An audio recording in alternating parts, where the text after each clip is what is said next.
नमस्कार दोस्तों, जैसा कि आप सबको पता है कि आपके यूएनपीएफ अकाउंट से आपका आधार लिंक होना जरूरी है, नहीं तो सितंबर 2021 के बाद से आपका पीएफ जमा नहीं हो पाएगा।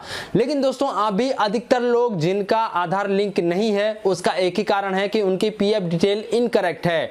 तो दोस्तों अगले कुछ दिनों में मैं कुछ इसी से रिलेटेड वीडियोस लेकर आने वाला हूं, जिसमें मैं टॉपिक को कवर करूंगा कि आप अपने पीएफ डिटेल को किस तरीके से ऑनलाइन या तो फिर ऑफलाइन करेक्शन के लिए अप्लाई कर सकते हैं और आपकी पीएफ डिटेल में जो कुछ भी डिटेल इनकरेक्ट है उसे करेक्ट कर सकते हैं। तो चलिए दोस्तों इसी कड़ी में आज जानते हैं कि अगर आपके पीएफ डिटेल में सिर्फ आपका नाम है, आपका सरनेम नहीं जुड़ा है। कई सारे एम्प्लॉयर ऐसे होते हैं केवल नाम को ऐड कर देते हैं, वहां पर सरनेम को जोड़ना भूल जाते हैं। तो ऐसे में भी आपकी आधार डिटेल से बाद में मिसमैच हो जाएगी अगर आप आधार कार्ड में बाद में सरनेम ऐड करवा लेते हैं तो ऐसे में दोस्तों आपको पीएफ डिटेल में भी अपना सरनेम जोड़ना बहुत जरूरी हो जाएगा। तो चलिए देखते हैं और मैं आपको बताने वाला हूं कि बिना कोई डॉक्यूमेंट अपलोड किए आप किस तरीके से अपना सरनेम जोड़ सकते हैं अपने पीएफ की डिटेल में। जैसे कि दोस्तों इनका पीएफ डिटेल में नाम है राकेश और इनका आधार भी लिंक कर लिया था इन्होंने, इनका आधार वेरीफाइड भी है क्योंकि तब इनके आधार कार्ड में भी ओनली राकेश ही नाम था, लेकिन बाद में इन्होंने अपना सरनेम जुड़वा लिया, अब हो गया है इनका नाम राकेश छेत्रे। तो अब दोस्तों जैसे कि आप सबको पता होगा कि आपकी अगर आधार वेरीफाइड है तो भी आप ऑनलाइन करेक्शन के लिए रिक्वेस्ट सबमिट कर सकते हैं।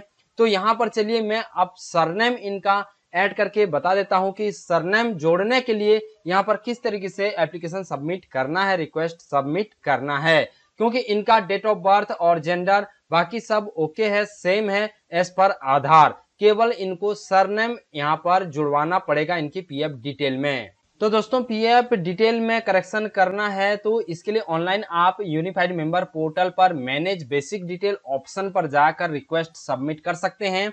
तो यहाँ पर जाने के बाद आपको कुछ इस तरह का एक फॉर्म मिलेगा। इस फॉर्म में आप देख सकते हैं अवेलेबल डिटेल्स, जहां पर आपकी फिलहाल पीएफ डिटेल जो है वो दिखा दी जाएगी। चेंजेस रिक्वेस्टेड में आपके आधार कार्ड में जो डिटेल है वैसा आपको एंटर करना होगा।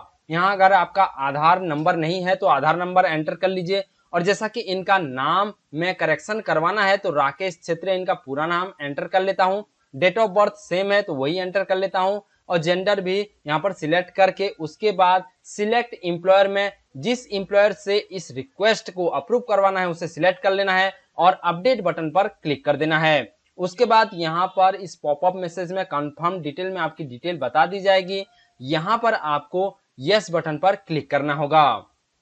उसके बाद यहाँ पर कुछ टाइम लेगा और आपकी यहाँ पर रिक्वेस्ट सक्सेसफुली सबमिट हो जाएगी।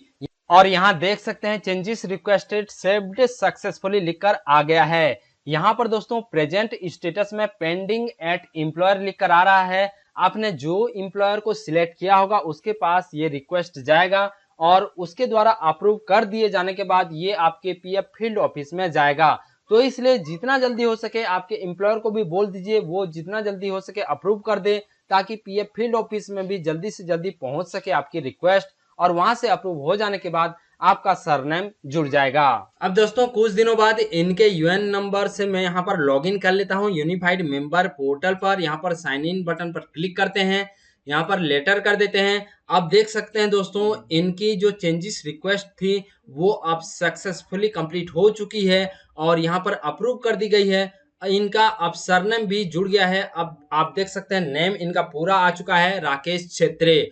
तो यहाँ पर दोस्तों मैनेज बेसिक डिटेल्स में जाकर आपको दिखा देता हूँ। यहाँ पर देखिए नीचे स्क्रॉल करते हैं तो यहाँ देखिए जो रिक्वेस्ट हमने सबमिट की थी वो एक्सेप्ट कर ली गई है, accepted by Gwalior field office remark okay.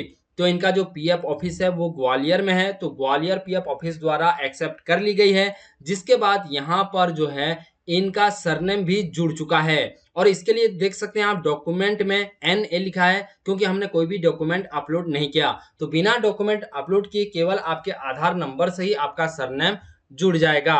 तो देखा दोस्तों, इनका सरनेम भी ऐड हो गया बिना कोई डॉक्यूमेंट अपलोड किए। दोस्तों ये जब मैंने वीडियो पब्लिश किया था एक टॉपिक में, तो इसमें कई लोग कह रहे थे कि ये रिजेक्ट कर दिया जाएगा ईपीएफओ की तरफ से। लेकिन दोस्तों मैं आपको बता देना चाहता हूं, अगर आपका नाम का फर्स्ट नेम बिना चेंज हुए, फर्स्ट लेटर जो है बिना चेंज हुए, अगर उसमें कोई भी करेक्शन किया जा रहा है, जैसे कि सरनेम ऐड किया जा रहा है, और उसके अलावा आपकी डेट ऑफ बर्थ या जेंडर में भी कोई यहाँ पर करेक्शन नहीं किया जा रहा है, तो ये माइनर करेक्शन कैटेगरी में आएगा, ना कि मेजर करेक्शन कैटेगरी में। इसलिए यहाँ पर कोई भी डॉक्यूमेंट अपलोड किए बिना ही सरनेम ऐड हो जाएगी। देखिए दोस्तों, अगर आपके नेम की फर्स्ट लेटर को चेंज किए बिना अगर करेक्शन किया जा रहा है, तो ये माइनर कैटेगरी करेक्शन में आएगा, या तो फिर आपके केवल नाम में ही, या तो केवल डेट ऑफ बर्थ में ही, तो ये जो है करेक्शन अगर होता है तो ये माइनर कैटेगरी के करेक्शन में ही आएगा। अगर आपका नाम भी चेंज होना होगा और डेट ऑफ बर्थ भी, तो 2 या 2 से अधिक फील्ड में अगर करेक्शन होना है तो वो मेजर कैटेगरी के करेक्शन में आएगा। जैसे कि अगर मेरा नाम केवल पीएफ डिटेल में योगेश है और बाद में मुझे करेक्शन करवाना है, सही करवाना है, राजेश नायक अगर करवाना है, तो ये मेजर करेक्शन कैटेगरी में आ जाएगा। तो ऐसे में आपको डॉक्यूमेंट सबमिट करना पड़ेगा। केवल सरनेम आपका जोड़ना है, जैसे कि योगेश नाम है मेरा पीएफ डिटेल में, और केवल नायक जुड़वाना है, और डेट ऑफ बर्थ या जेंडर में भी कोई करेक्शन नहीं करना है, तो ये माइनर करेक्शन कैटेगरी में आएगा। और मेरे आधार नंबर के जरिए ही मेरी डिटेल ऐड हो जाएगी, मेरी जो सरनेम है वो ऐड हो जाएगी और मेरा पीएफ डिटेल करेक्ट हो जाएगा। तो दोस्तों उम्मीद है आज का ये वीडियो आपको पसंद आया होगा। प्लीज इस वीडियो को लाइक और शेयर जरूर कीजिए। चैनल को सब्सक्राइब नहीं किए हैं तो अभी सब्सक्राइब कर लीजिए।